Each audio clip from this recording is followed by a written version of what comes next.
In your Health Watch this morning, we're talking about the Genetic Information Non-Discrimination Act, or GINA. Dr. Elizabeth Vaughan joins me now to tell us more about it.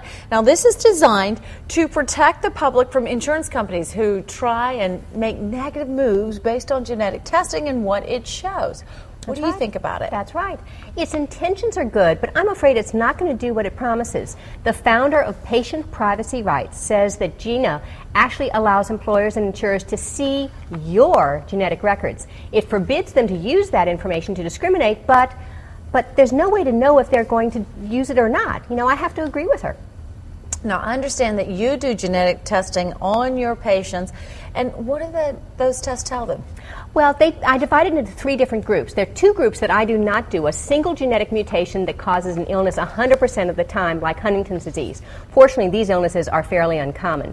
A second group is 1 to 2 genes that are associated with a very high risk of a specific disease. For example, women with BRCA1 or BRCA2 gene mutations have a 40 to 85% chance of developing breast cancer by age 70.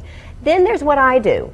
I test 1 to 15 gene tests that give you your predisposition about future illnesses, whether it's heart disease, cancer, Alzheimer's disease, osteoporosis, and lots of others, all of which can be avoided or delayed by making appropriate changes in your lifestyle. So how do your patients respond to that testing? They feel empowered. They feel empowered. Instead of trying to figure out, you know, what are the 40 or 50 different general recommendations for how to avoid cancer, for example, they know exactly what their weaknesses are, and they're more motivated to make the specific lifestyle changes that will give them the biggest bang for the buck.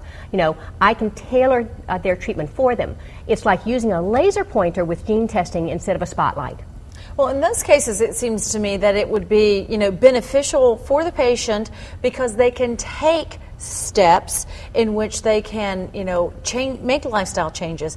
If you're at risk, a higher risk for heart disease, and it could happen, you can take the steps to change that. And you would think that the insurance companies would see that as a benefit as well. You would hope so. The problem is that there's going to be discrimination. I mean, when has the insurance company done you a favor?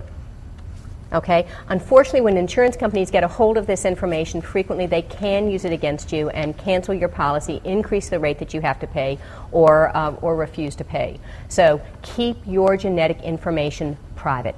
Yes. All right, Dr. Vaughan, thank you so much. Now, if you want more information about genetic testing, you can check out, it's very pretty this month. You can check out naturaltriad.com or Natural Triad magazine right here. We have put a link from the morning news page of our website, myfoxwghp.com. Dr. Vaughan, meanwhile, is going to stick around and take your calls after 8 o'clock.